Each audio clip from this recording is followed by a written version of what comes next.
Dear student, today we will start plant breeding. So today's topic is introduction to plant breeding. What is plant breeding, why we are doing it, and what is its importance? In this chapter we will study all this.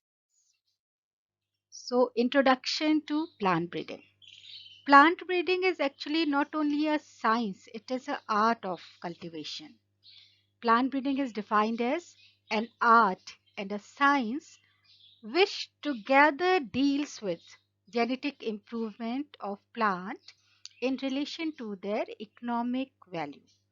We grow plant because we have to utilize it either for food value, either for commercial like cotton, such plants, either jute, we use its fiber, either sugar cane, we use its stem. So all the things we utilize in plant breeding are because on the base of their economic value. So in plant breeding we improve the quality of plant as per our requirement. It may be the plant breeding can be this can be divided in five major phases. Number one is domestication, number two is selection, number three is hybridization, number four is novel genetic variation, and number five is genetic engineering. Genetic engineering is most advanced part, and domestication is the most ancient part. Our ancient ancestors have done domestication of plant, and then the plant introduction has been improved, induced, and it has been passed through generation to generation. Now, why we need plant breeding? The major problem today is to feed our ever increasing population. The rate of food increase in food production is not always been in pace with the rate of increasing population increase more tremendously, and food improvement in food quality and food quantity is quite slow. The solution to this problem lie in two efforts. Number one, to check the population growth, and number two, to increase the food production. The plant breeding, we consider the second approach, that is to increase the food production.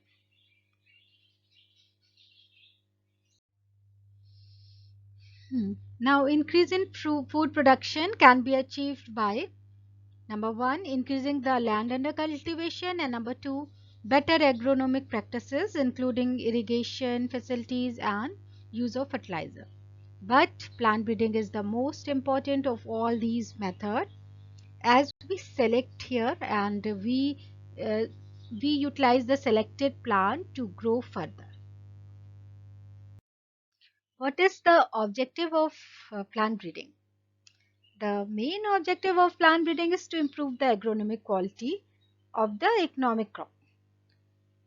And for this, what the breeders do, they try to produce a crop variety which is better than all the existing varieties available for cultivation in that particular crop. So breeder try to improve the quality of existing crop. That is its main role. To be a successful plant breeder, one should have an adequate knowledge of botany and its many branches like genetics and cytogenetics, molecular breeding and genomics, agronomy, plant physiology, plant pathology, entomology, bacteriology, uh, plant biochemistry, plant biotechnology, and computers.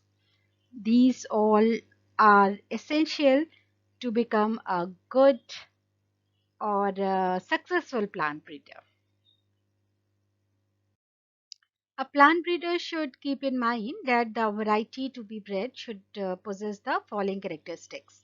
Number one, it should give high yield in different soil condition. Number two, it should perform better under different weather condition. It should be resistant to different stress, including biotic and abiotic stresses. It should have good quality of the product. It should meet the requirement of mechanized agriculture like combined harvesting extra if necessary, and it should have tolerance to storage condition. It is the must, and it should meet the consumer preference. It is also these last two are most important characteristic which should be uh, taken into consideration applying the plant breeding applying plant breeding processes to any of the crop, because these all are these seven are very important aspect of plant breeding. And if the following characters are possessed by a crop, then it will be suitable for the consumer and it will be a better crop variety.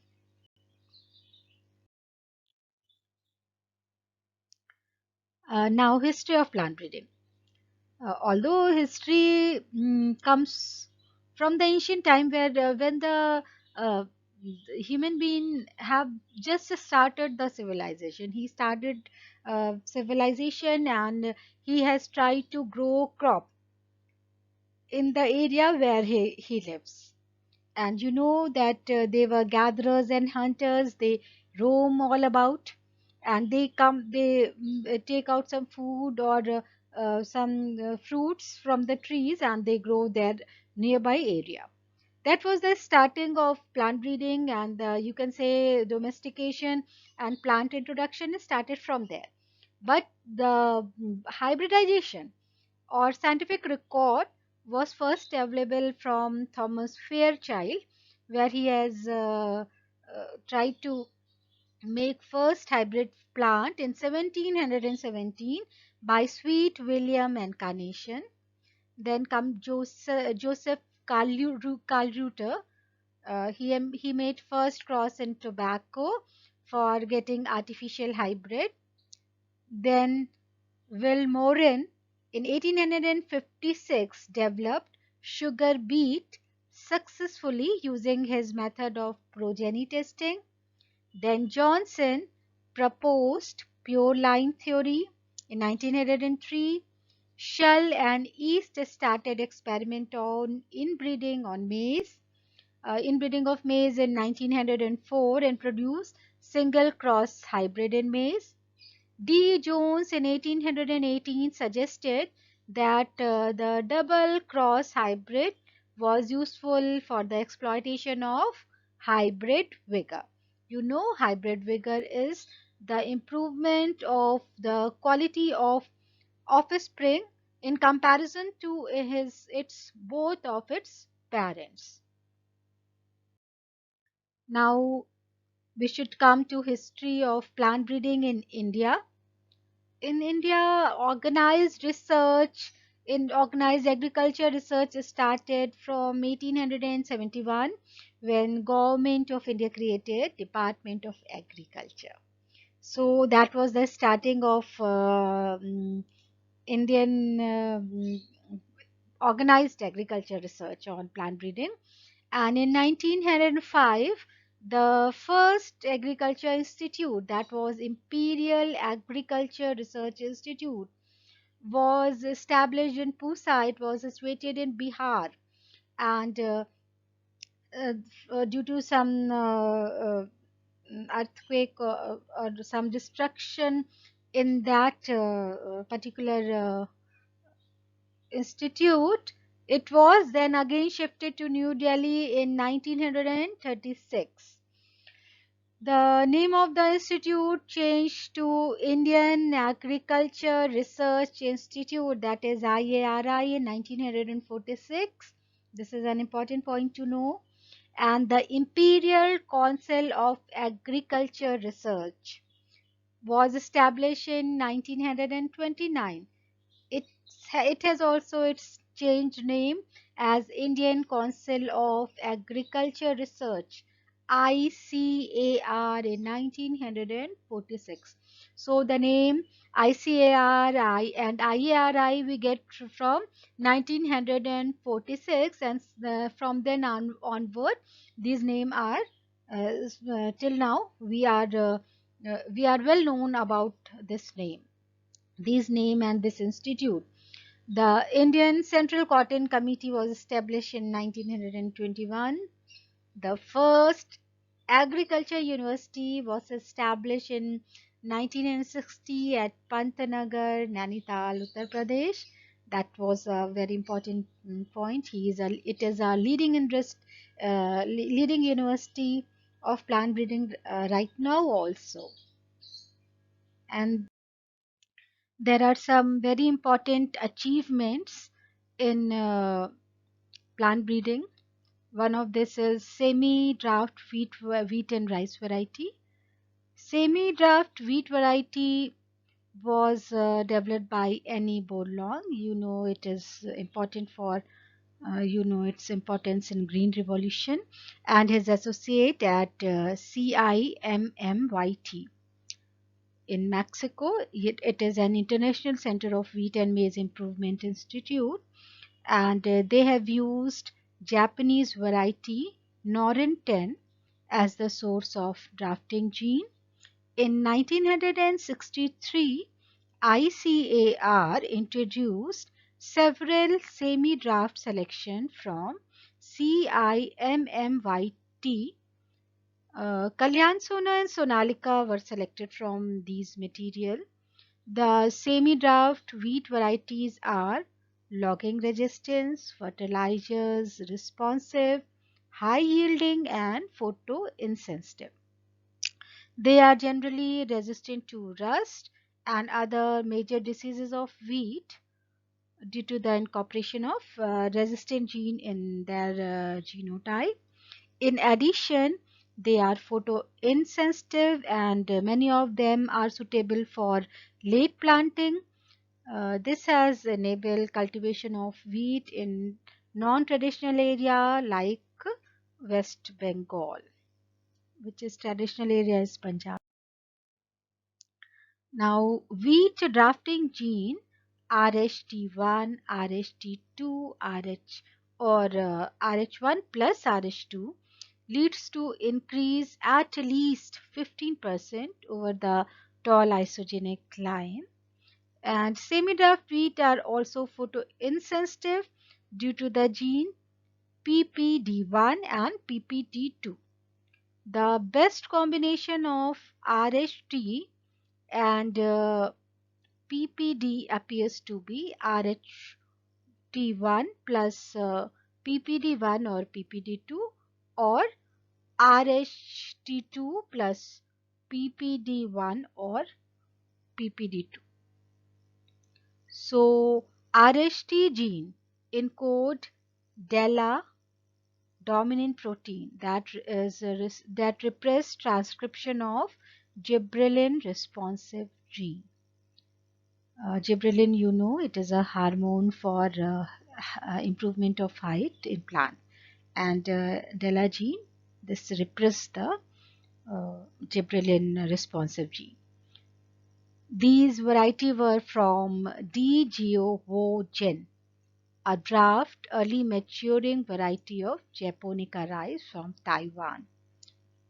Taichung Native 1, it is TN1, developed in Taiwan, and IR8 developed at IRRI, that is International Rice Research Institute, Philippines, were introduced in India in 1966. Superior semi-draft variety developed in India, Rajaya and Ratna. Photosensitivity allow rice cultivation in non-traditional area like Punjab, and even in traditional area rice wheat rotation have become possible due to these varieties. Now, nobilization of Indian cane. It is also a major achievement of plant breeding. What is nobilization? Usually, this question is asked many times in plant breeding examination. Uh, Indian canes were Saccharum barberi, and they were largely grown in North India. The main quality of this cane was it was hardy and poor in yield and sugar content, while tropical noble cane is called Saccharum officinarium. Origin has thicker stem and high sugar content, but they performed badly in North India, primarily due to low winter temperature in this region. So, what has been done? C.A. Barber and T.S. Venkataraman and others at Sugarcane Breeding Institute, Coimbatore, transferred thicker stem, high sugar content, and other desirable characters from noble cane to Indian cane, because Indian cane can survive the low winter temperature, and the drawback was that the noble cane Saccharum officinum cannot survive the temperature, and we need the quality of noble cane. So it has been transferred to Indian cane. This is commonly referred to as nobilization of Indian cane. They also crossed Saccharum spontaneum, a wild species, to transfer disease resistance and other desirable character to the variety. At present, sugarcane breeding all over the world is based on nobilization technique, and so it has a major role in plant breeding, and it is a very important as point of examination also. Hybrid millets also deserve a special mention. Millets are maize, jowar, bajra. These are small seed crops. And program to develop hybrid maize began in India in 1957 in collaboration with Rockefeller and Ford Foundations. Maize variety example Manjari, Vikram, Sona, Krishna, CO1, NLD, Renuka Extra were developed. These varieties often yielded as much as hybrid varieties, and farmer did not have to replace their seeds every year. As you know that hybrid seed have some problems, it cannot be grown in next season. We will discuss it in our next sections.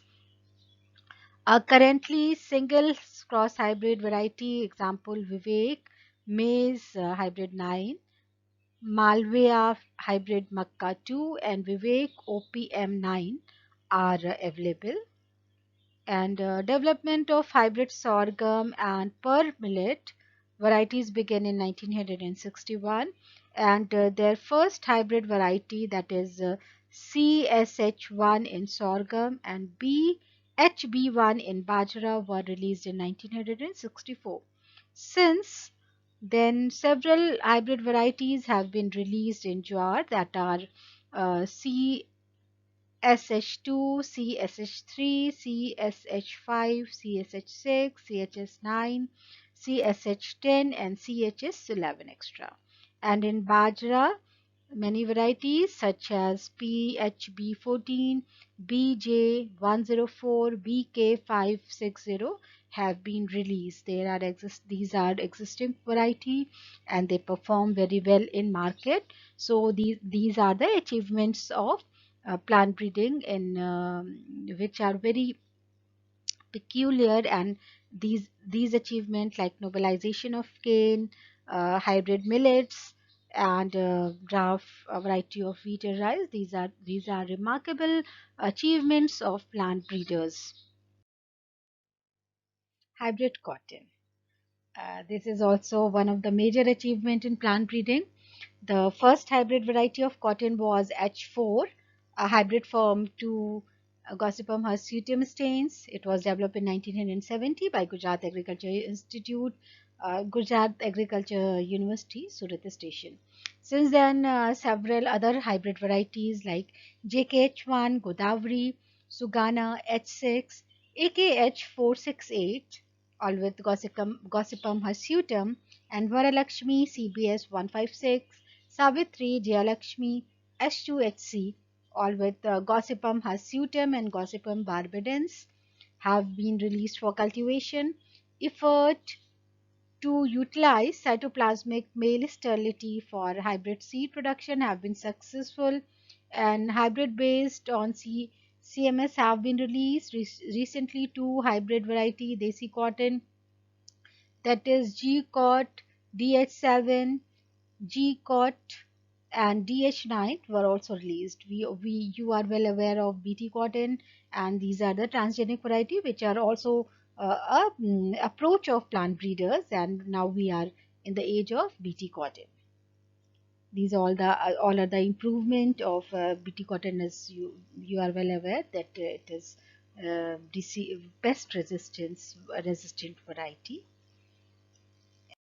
The future of plant breeders are very bright, and plant breeding is also very bright, because there is a lot of requirement of plant breeders, and the population is growing in a very vast rate, increasing fast, and there is a constant declination of environment.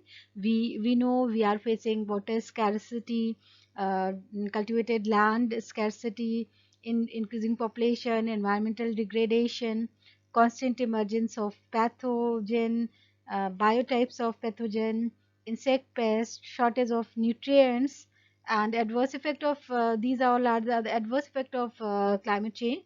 So this necessitates the effort of an improvement of crop improvement program. Those are the chief focus of plant breeders should be the sustainability and stability of the crop yield. We have discussed many things, and many more will be discussed in next chapter. And BT cotton, which has been released in 2002, genetic engineering is also applied in to increase the crop yield. Biofortification is also applied for the improvement of crop. These all approach are providing us to grow crop maximum, to improve their maximum yield and maximum nutrition, so that we can provide nutritious food to our people. So we have a very bright future prospect, and we have to work hard in this portion also. And I will suggest you please read Plant Breeding Principle and Method by VD Singh, and you can get many more things which I have not able to cover in this lesson. And that's all. Thank you.